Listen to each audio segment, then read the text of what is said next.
Hello, everyone. It is my great pleasure to welcome you to our webinar run by Installing, the innovative platform available for free to all teachers in Poland and allowing you to track student performance, as well as NIDA Foundation. And as you can see, this seminar today is going to be run entirely in English.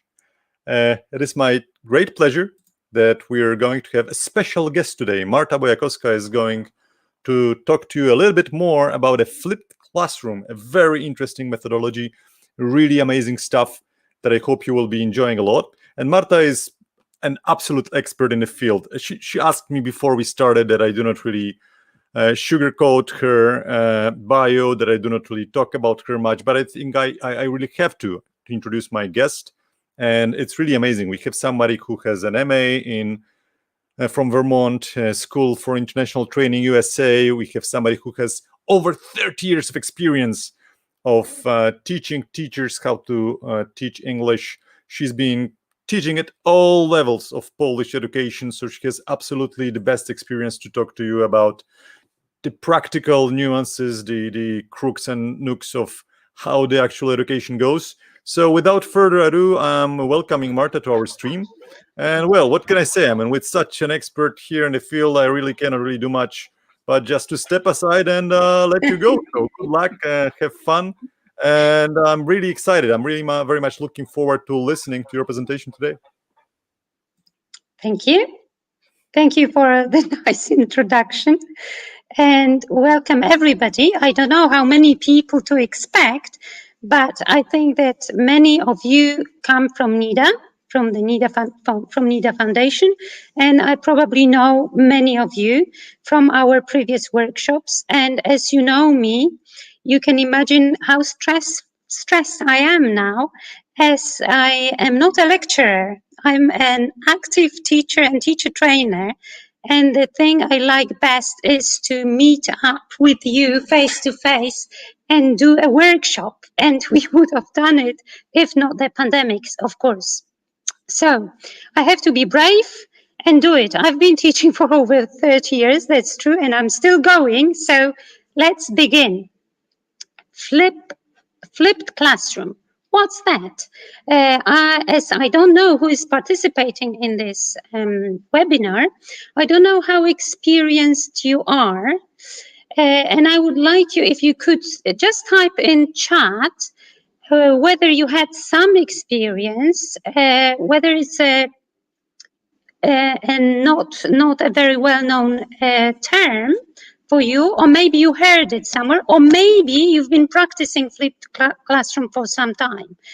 In the meantime, I tell you my little story. I don't know if you are writing anything, typing. I'm looking at chat. I don't see anything, but maybe Darek will help us with this. My story with flipped classroom is goes back. I did teach in a flipped classroom not knowing it at all. So I taught, because I always believed in autonomous learning and autonomous teaching, I always tried to find the way where my students would use higher order thinking in class and lower order thinking as homework at home. And I always thought that it's such a waste of time to do an exercise like a gap fill or multiple choice in the classroom, while it could be done easily or easier or easily at home. And then we could use the time allocated for our lessons on speaking. I always told teachers, why don't you try to change all the activities you have in your course books into speaking? Of course, it's not possible, I know, but if you have this thought in your mind, you may try to do so. So, flipping your classroom. I don't see anything in the chat, but never mind. Flipping the classroom does exactly what it sounds like. So, it reverses the traditional learning, the dynamics, completely and utterly.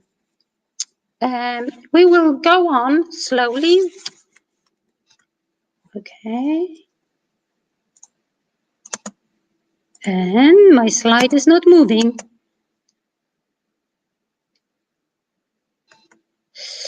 Oh, it got stuck. We love technology when it works for us. We like it less when it doesn't. Oh yeah, I saw something on chat, but I cannot move my slide. I think you may wanna switch to the presentation mode with Alt Tab and then click. Okay, Alt Tab. Thank you. Yeah, yeah. Okay, thank you very much. Thank you. I do appreciate your help. Okay, so have you ever felt like that? I think we feel it very often, or sometimes all our lives, like stuck in a rut. You feel like you've been here forever and ever. You've always been using your course book. You were doing this or that. You've been doing this reading. You've been doing that. You've been using a video even, and then your students were working on it, etc., etc. But something happened last spring, which I think was a blessing in disguise. It helped us. It helped getting us out of the rut. Of course, it's in disguise, and we know it's not a blessing. We know that COVID and the COVID-19, whatever you call it, and the pandemic is not a blessing for anyone. But when you think of it, a blessing in disguise, it helped us get out of some routine. Of course, we are still not very comfortable teaching online. I'm not. I mean, I've been doing it for some time beforehand, but only like one-to-one, and if somebody was absent or something like that. But on a regular basis, everyday basis, no.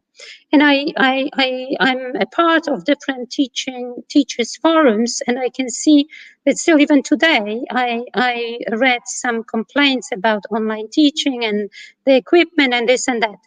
And of course, I understand it all, and I do sympathize with everyone who had to do it like that. We were taken aback completely.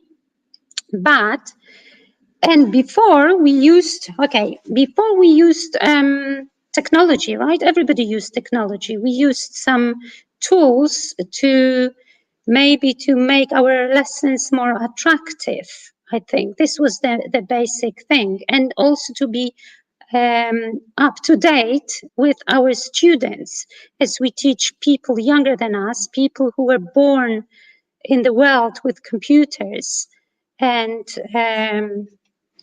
for them, it's like it's difficult to imagine the world without them. It's much easier for younger generation than older generation. Again, the same as with doctors who also found it difficult when they had to change their ideas and their way of serving the patient. I mean, writing an e-prescription or things like that. Okay, coming back to teaching. Flip. What's the definition of flip? And now I can only see my slides, so I will not be able to see anything you write. But I would like you to think for 30 seconds, what's the definition of a verb flip? And I'm counting the time for you.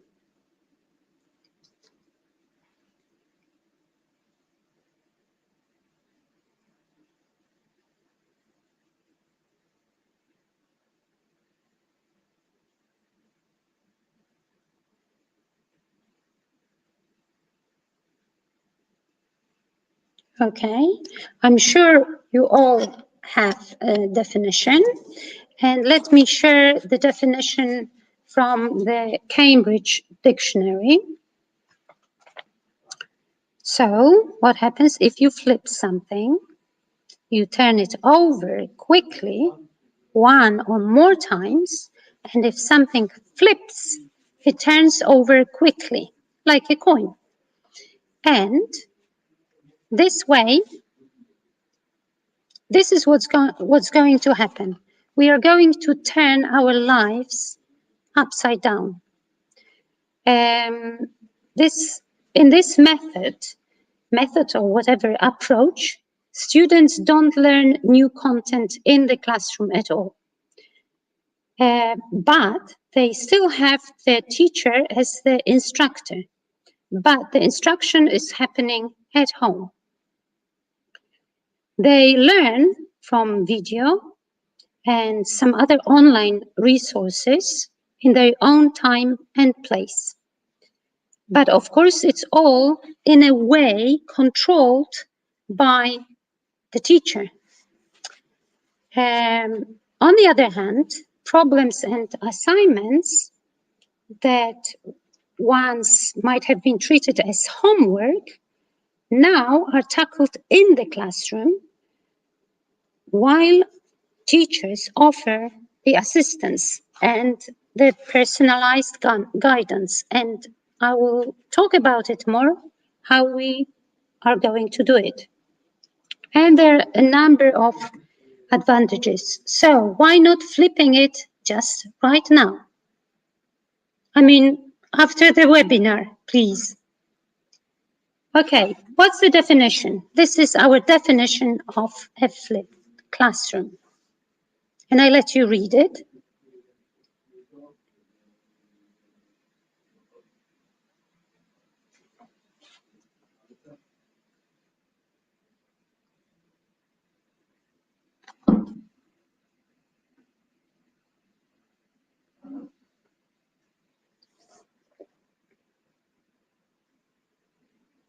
Okay, so let me focus on the bolded terms.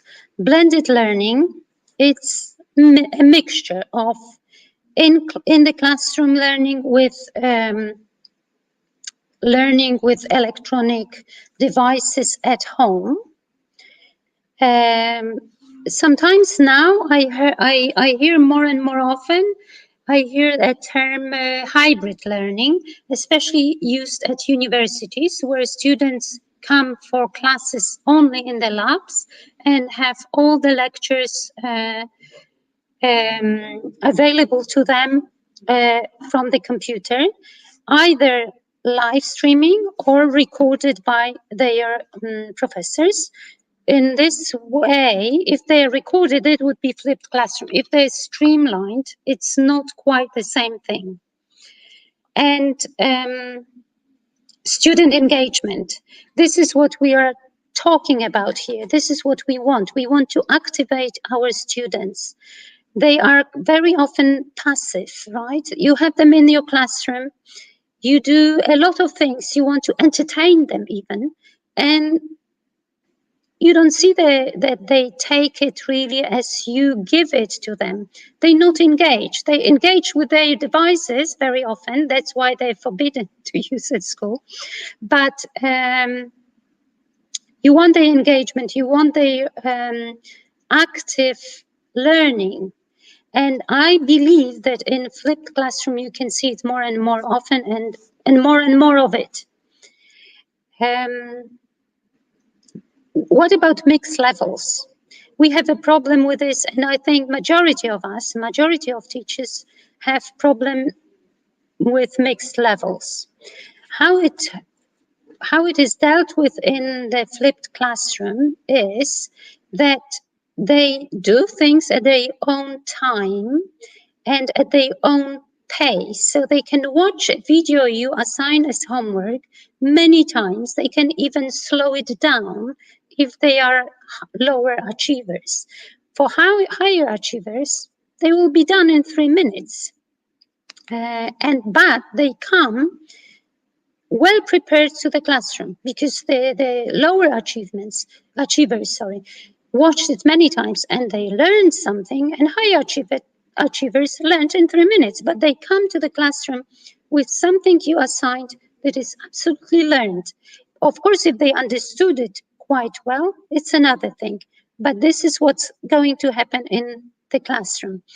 Student difficulties to do homework are going to be solved because you are in the classroom to explain some things more and answer the questions which still your students may still have. Of course, differentiated learning preferences, this would be during in-class time. So you know how you differentiate your students as well. Who of your students have difficulties in what, and you know how to put them into groups, and only you are the one to know. Some teachers were afraid. They say flipped classroom, they do everything from the internet, so I'm not necessary. They will not need me anymore. Oh no, the opposite. I think they need you even more. Okay, traditional class. Everybody knows what it looks like. This is what it looks like. The students sit in rows. They look at the teacher. The teacher explains things, writes on the board, on the whiteboard, on the whatever means they have in the classroom. And then the students follow the instructions. Okay, so the teacher instructs. The students take notes following the instructions. Then they follow guided instructions, so they do exactly what the teacher asks them to do in the classroom. And then teacher gives assessments, so the teacher goes around and sees if everything is according to the instruction, is done according to the instruction. And then students have homework, gives homework. This is then more or less a class. Of course, there is much more in it, as we know very well. We can have different activities, etc., etc. But we're not going into detail. We only tackling the tip of the iceberg here, and we're talking about the difference between traditional and flipped classroom. Flipped classroom looks very differently. There are no rows. The students can't sit in rows because they will not cooperate. And flipped classroom is based on cooperation, unlike traditional classroom. And the whole system, I think, is based on competition rather than collaboration. When I think of it, and I think, okay, they collaborate, they do something, they do a project, but then you give them marks, grades, individually. So there is still a competition. And I believe that the two are in contradiction. There is no collaboration when there is a competition. But of course, I discussed it many times with teachers and we didn't always agree. There is something in between as well, because when you have two groups doing something and they compete with each other, maybe the competition leads to further collaboration. Okay, so flipped classroom is group work or pair work, but teacher teaches students at home, at their home, right? Now we teach from home, but in flipped classroom, teachers teach at home by providing students with videos, podcasts, books, course books, workbooks, websites, whatever suits the teacher and his or her aim. And students do this at home at their own time. They say that in a flipped classroom, the video should not be longer than 10 minutes. And I think even I read some research about it, and they say that the younger the student, the shorter the video should be. And I think it's quite logical, right? Because of the attention span and etc. So for high school teachers, students, you can provide longer things like longer videos or podcasts. Now, what happens then? Students work in class in groups to deeper understand concepts, apply them and connect. And this is so important that it's like neglected in our whole educational system, because we're talking about teaching English here, but I think it applies to teaching any subject. That we learn things that don't apply to real life, in our opinion, when we are students. I've learned physics at school, like everybody who was in high school. And I always thought it has nothing to do with real life, because we only had theories. We had to solve some problems, even with text, but they were so distant from the life itself, because we didn't have enough experiments. We didn't do them, actually, not at all. They were talked about, but we never did. And we never worked in a group. Never in my life. I've never worked in a group in a class of physics or chemistry. And this is so important also with the language, because many people say, yeah, they know grammar, they're good at exam, but they can't speak, and they will not speak. Now it's changing because kids play games, right? Kids play games on the internet, and they play active games, so they have to start speaking.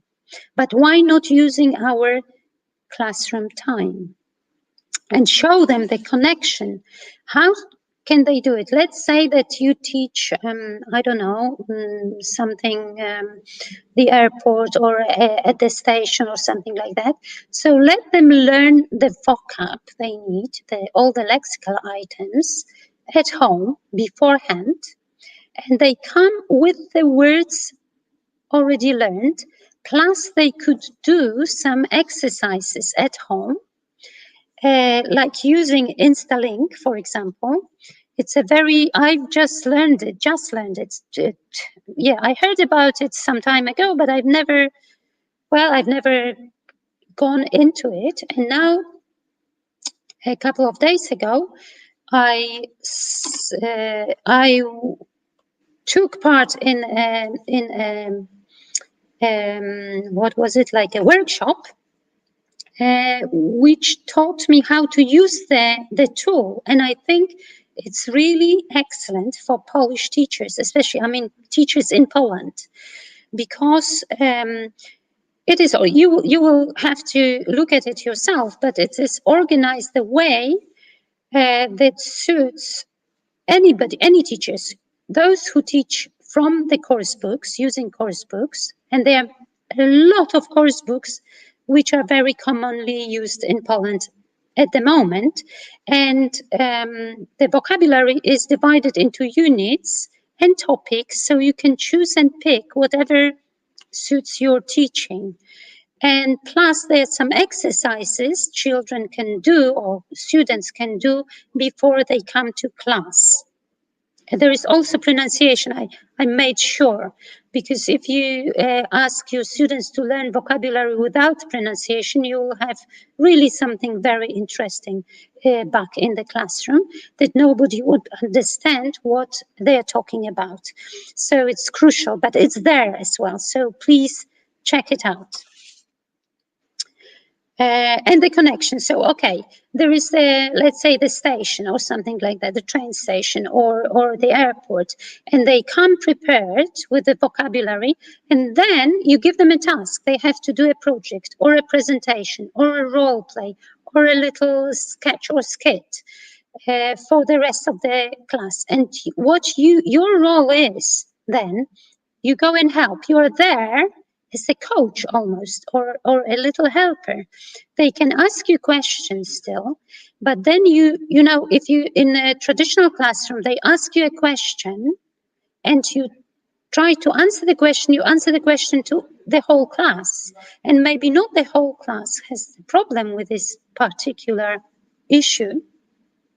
And then you talk over everybody's heads, and it's boring. To be honest, it's boring for the kids. Whilst here, you go from the table to the from table to table, and you help them out, or they can come and then you talk with only the group that is interested in the problem. So students receive support needed from the teacher at the moment of creating something, of applying something that they learned at home. I hope it's clear. And it looks like it needs a lot of preparation from the teacher, but we'll mention that as well. It only looks like that. Okay, this is the same thing brought together. So we may think that much less happens in the flipped classroom than in a traditional, but it's not true, right? Teacher actually does less, but after some time, when he or she prepares things and feels comfortable in it, then it's much less work. Teacher becomes a kind of a master for them, right? You ask a teacher a question if all the other resources did not give you the answer. You couldn't find the answer, or you still don't understand. Then you ask the teacher. So, advantages of a flipped classroom for students. Okay, we think of students first. I'm sorry to say this, but this comes first, because if not students, we wouldn't have jobs. So I always say that students are a little bit more important than us. Like you are more important here than me, because I'm doing it for you. So it's very important for me that you benefit from it. Of course, it's, as I told you, really stressful that I don't see you and I don't see the reaction and I don't see on the way as I'm doing it, as I'm talking to you, if it's beneficial for you or not, if you want to listen to it or not. But I hope for like really, really good professional feedback from you. Okay, so what are the advantages of a flipped classroom for students? First, I would like to say that whoever enters a classroom, a traditional classroom, they see that students are passive. Usually, I mean, not always, because of course we do a lot of different things. Whilst when you enter a flipped classroom, you see a lot of action. You see students' natural curiosity being freed. They become active because they seek knowledge, not the knowledge seek them. Okay, this is what is happening in a traditional classroom now. That they should pursue knowledge, right? And they do when they're little. They ask you questions. They want to know. They're so open to knowledge. And when they come to school and well, something happens. I don't know exactly when. People think class 2, they get bored in different countries, different times. But in all the countries, this is what happens. Even I'm sure you know Sir, oh my God, Robinson, yes, who talked. Sadly, he died this year. Talking about schools that kill creativity. And of course they do. They do this in the States, they do this in England, they do it in Poland. So don't have any complexes. It does not only happen in Poland, and we don't know why. And flipped classroom is one of the answers, right? We may try, maybe this will make it more interesting for our students and for ourselves as well. I could talk for hours how much I learned from my students in a flipped classroom. Okay, of course, it is a student-centered approach. So if someone is against it, they wouldn't even try it, because the whole teaching shifts the focus from the teacher's needs to the student's needs more. Okay, and we have to be aware of the student's needs. Okay, so it causes less frustration with their homework. I mean, we're teachers and many of us are parents too, right? So what happens when your own children or even your students do homework, try to do homework? I'm not talking about high achievers who do their homework in three seconds and they are done and they can play football. I'm talking about average students, average pupils. They cry, they complain, they don't understand, they're frustrated. Why? Because the homework was assigned and the teacher asked, do you understand? And obviously everybody said, yes, we do. And they did. They understood it then when it was assigned. But then many things happened on the way from school. And suddenly they open the workbooks or whatever, course books or notebooks, and they say, oh my God, I don't know what to do. I don't understand. I don't know how to do it. What can they do then? They can call a friend, right? But they may help them or not. So here, the homework is beforehand. So there is much, much less stress. Because if they don't understand something, they come to the classroom and they are explained. The problems are explained. While they applied, okay? The second advantage is that questions get immediate answers. So when they have questions to you in the classroom, while they applying, they gained knowledge or, they have questions, they ask them, and you immediately come and give them the answer or direct them. Right, direct them where they can find the answers. You don't have to be like a walking encyclopedia, of course, but if you're even not sure how to answer something, say, okay, let's find the answer together. Let's look in the material again and try to find it. Okay. Right, third advantage for the students, that they explore the subjects in much deeper manner. Usually, you give them some video to watch, let's say, and they get interested in it, and they watch one more, and the second, and the third on the same subject. Or they read more on this subject. And also they have to spend more, they have to, no, not have to, they may spend more time on something that draws their interest. Whilst in the classroom, there's no time, and then it's very easy for them to forget. They thought, oh yeah, I'm interested in grizzly bears because there was some reading about them, but then they forget and they don't go deeper. So the knowledge is growing. Okay, and the fourth advantage for the students is that they catch up with their peers faster and easier.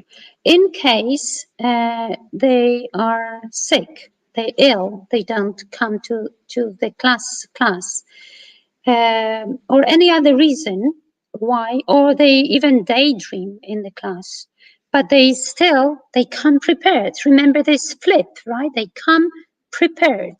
So even then, they can catch up. Even if they are not right, they can be sent the information, the basic things, this homework beforehand. They can be sent and do it in their own time again. Okay, now it's time for advantages of flipped classroom for teachers.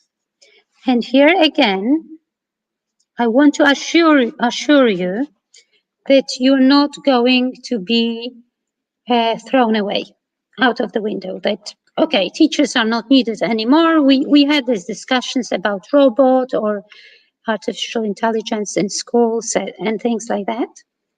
But I think maybe, I'm not saying that it will never happen, but I think we'll always need a human teacher. And our role is slightly different because we are surrounded by a ton of information available at our fingertips. And whoever cares to search for it are the teachers. And they are not source of knowledge anymore, not only the source of knowledge for students, but they should be the ones who show them how to find the information, where to find it, how to make sure the information is not fake. This is our great job, and I think it's a topic for some next workshops or webinars, how to see the difference for the students, especially, even for us sometimes. I'm sure you read in your life, I'm sure you've read some information that you thought, oh yeah, it's true, you know, something happened, and then, well, actually it was fake news. So it's even more difficult for younger people. It's true that before we come to the advantages, I have to say a few words. Like a flipped classroom is more demanding than the traditional one, that's for sure. Because you need to identify the individual learning needs of your students. And probably you know, because now we know more and more about different things, like different students. We know and we understand that they're very different, that they have different learning difficulties, maybe.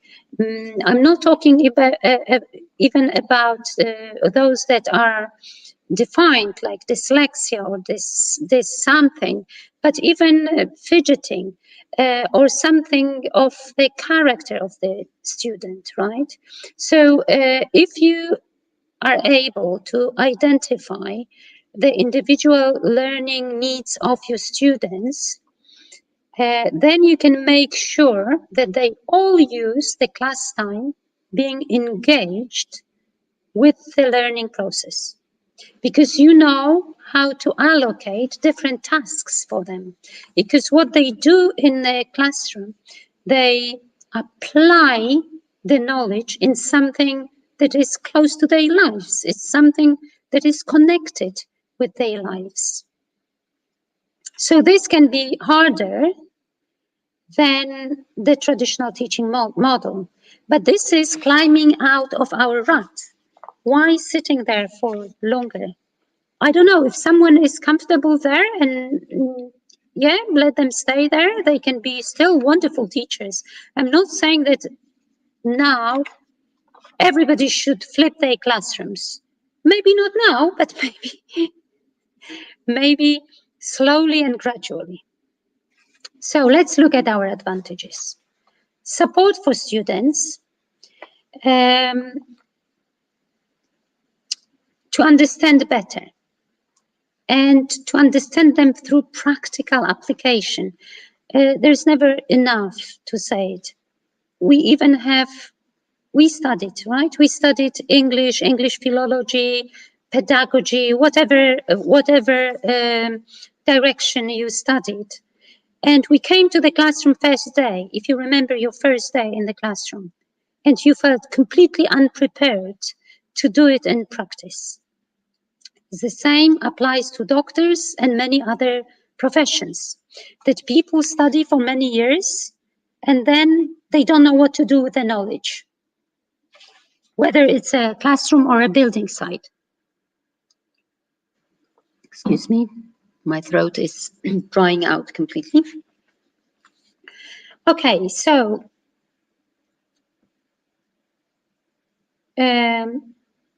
there's no need for you now to address content related questions.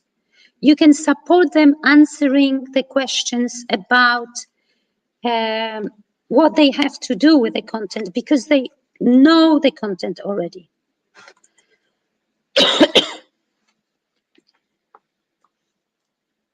Okay, efficient and reusable materials. This is another question teachers ask. They say, oh my God, so I have to prepare so much? Well, there are different ways, first of all. Either you can provide your students with ready-made videos. The internet is plenty, it's full of them, There are millions of things. But of course, again, it's a little bit difficult to find what you really need. At the very end of my webinar, there would be like resources and some addresses for further study. So you can use them freely. Excuse me. To help yourself. You can also record your little lectures, let's say, or explanations. Especially one, there is one link to, I think it's called Flipping Your Classroom or Flipped Classroom with Fizz. And there is a maths teacher there who shows a very interesting way of the material she provides for her students. She has a camera in her room and a little whiteboard, and she writes on the whiteboard, explains some, it's a maths teacher actually, but it doesn't matter, explains the problem so the students can see their own teacher, which is so important. It's so important. Even nowadays, when we teach online, many teachers or many schools use, sorry, I do apologize for my throat. Many teachers use, different platforms, right, to do it, to teach online. And the students don't see them. The students only see the screen or only hear the teacher, and it's really wrong. I'm not blaming the teachers, not at all, but I'm saying that it's very important for the student to have contact with a teacher, even if it's not possible face-to-face. And also, for the fourth advantage, it's very important. You will see in a minute. Okay, reusable material, coming back to this. If you do it once, let's say you do the explanation of the present perfect, if you wish, and you send it to your students, and you keep it in your files, you have it forever. Things don't change that much. Of course, if you use some current news, they would become obsolete quite soon. But if we talk about grammar issues, language issues, they don't change that much. They do change, but very slowly. In my long life, right, I can think of two things that have changed in the English language. What I learned that there was a big difference between I like doing and I like to do.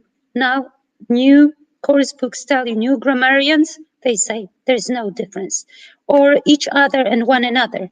I learned that there was a difference. I remember because I got a bad mark for the mistake when I studied. So these things may change, but they're really little, and it takes years for a change. Once you prepare some kind of explanation or lecture, once it's done, it can be reused as many times as the teacher wants. And it can be shared. It can be shared with other teachers too, which is an important thing. If you have a team of teachers, of English teachers in your school, you could do this together and share.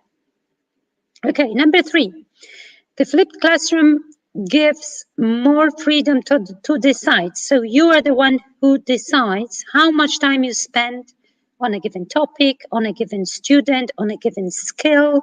And again, I will repeat again, speaking is the one that we should focus on most, if we can. Also, struggling students, you can pay more attention to those who struggle, to great performers, to introverted kids, to extroverted kids, and so on and so forth. So you allocate the time and you have this 45 minutes and you think that it's a lot of time. Now you think it's a very short time. We always hear complaints, and I agree with them. How can I manage? How can I do everything you tell me within 45 minutes? I have the curriculum to follow. Of course, and we have to follow the curriculum. So course books are helpful for that. I like teaching, and I like teaching without a course book. I downloaded the curriculum, is on our government website, and I followed it with some material that I found. But I'm not advising you to do it. I'm just saying that it's possible. But if you have a course book, you can get the reading from the course book, assign it for homework, right? Before that, I assign some vocabulary for them to learn. And number 4, it is more transparent for parents, okay? And it will bring better communication. It will improve your communication with the parents. And I know very well how difficult it is. You don't need to tell me. I've been there. I've done it. So sometimes it's overwhelming. Sometimes you think, oh my God, am I teaching my students or the parents, etc., etc. And here, if you do something like this maths teacher I mentioned, you record yourself. I know it's stressful. It is, but you can get used to it. And then you do it. You send it to your students. The parents see it, and the parents see you work. The parents see you at work. The parents see you active. And it really helps communication. I saw it on this video that I will share with you. But I also, Darek mentioned my university, my school for international training in Vermont. One of the professors now, as they also teach online, she does her little lectures like that. They're no really lectures, they're like long lectures, but short ones. She has a camera and a whiteboard, and she stands at the whiteboard, talks to the camera, explains things. She shares some of them with me, and I really love them. I felt like I was there with her in the same room. So you may try this. Okay, now time for supporting what I'm saying with a bit of the theory. I remember once I came with Bloom's taxonomy, and some teachers said, "Oh, we hate it." And I really laughed, because it's not to be hated or laughed. It's just there. It's real. So see what happens in traditional model classroom. What happens in class? Students try to understand something, so they have to understand, remember and understand. So you tell them something, you expect them to remember, you expect them to understand, okay? And this is in class, and this is the new material, right? And then they go home, and they have to apply it, analyze, evaluate, and create. So they apply it because they have to do certain exercises. They analyze it again because you tell them to, I don't know, you ask them to choose something, I don't know, a part of speech from a given text or something like that. They evaluate, they create, because they have to write an essay. And it's happening outside class. Whilst in flipped model, it's flipped, so it's completely reversed. Outside class, right? So at home, they have to understand something that is explained to them in whatever means, and they have to remember it, like vocabulary from InstaLink, for example. And then they come to class and they apply it in class, because you ask them to do something, right? There is a task for them to apply the vocabulary. So they have to understand the listening or reading, and then we go further. We don't, I would advise you against using comprehension questions in your course books. It's a very general thing, I know, before you check them out really in depth, because too often it happens, it happens too often. Then there is a reading or listening text, and it's a very good text, full of language, wonderful, linguistically great, topic, super interesting. But the questions are so, I don't know, limited. They can check maybe students' intelligence, but not comprehension. Because, for example, there are some numbers in the text, and the question is, how many do? Okay? Even a student who doesn't understand anything will give the correct answer. So it's pointless. It's better to ask your students to create their comprehension questions to a given text. I love the activity done in class, in a real class, that you put your students into groups, and of course they come prepared, and you give them a reading text which they understand because they are prepared. They understand they may still have some problems which you can clear for them, and you ask them in small groups to create comprehension questions. And I can tell you that they are much more interesting and they are deeper than questions, and they go beyond the text very often. They go into would you like to, or what if something like that happened to you, or things like that. And the questions that are prepared by the students are really more interesting.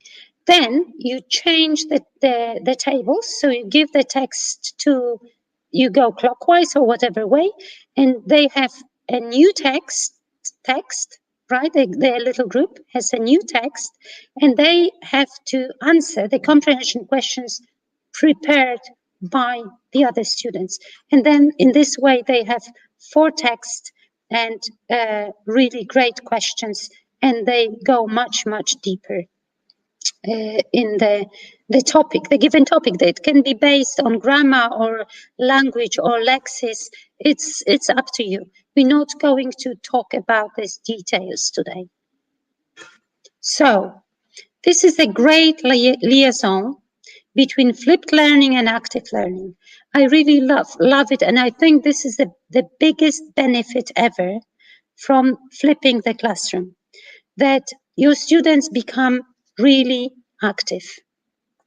As we still have a little time, so are you ready to flip? This is my favorite graphic about flipping the classroom, because it's very clear, right? It shows you how it works, right? What happens before, during, and after, and what is our goal.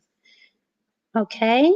And because we still have some minutes, and before I thank you, I want to share a little summary with the video, like you would in flipped classroom, but I would do it beforehand. So I think it's 6 minutes, and then I meet you again.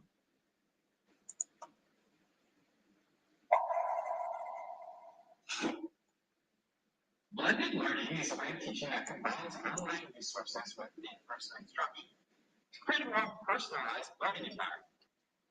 With blended learning, instructors often make some or all of the content available to the students outside of class time. Taking this to the extreme, students can consume all of the traditional lecture material at their own pace, and during class time they can complete work assignments traditionally given as homework during class, as well as other activities like team-based or project-based learning. This describes the flipped classroom model because it flips what students do at home and in the classroom. Typically, when a teacher creates a lecture, they have to make an educated guess about the knowledge level of the audience, since they have limited information about what each student knows or remembers. If a lecture is too difficult, Marta, I have to comment. Unfortunately, you have not connected the audio from the movie directly to your sound card. So the quality is horrible. I suggest we probably are not going to resolve this right now. So okay, yeah, of course not. You're narrating or skipping. Okay, there is a link at the end. Okay, there is a link. I'm sorry for that. I didn't realize. There is the link to this. Is there? Yeah, you find it in openosmosis.org.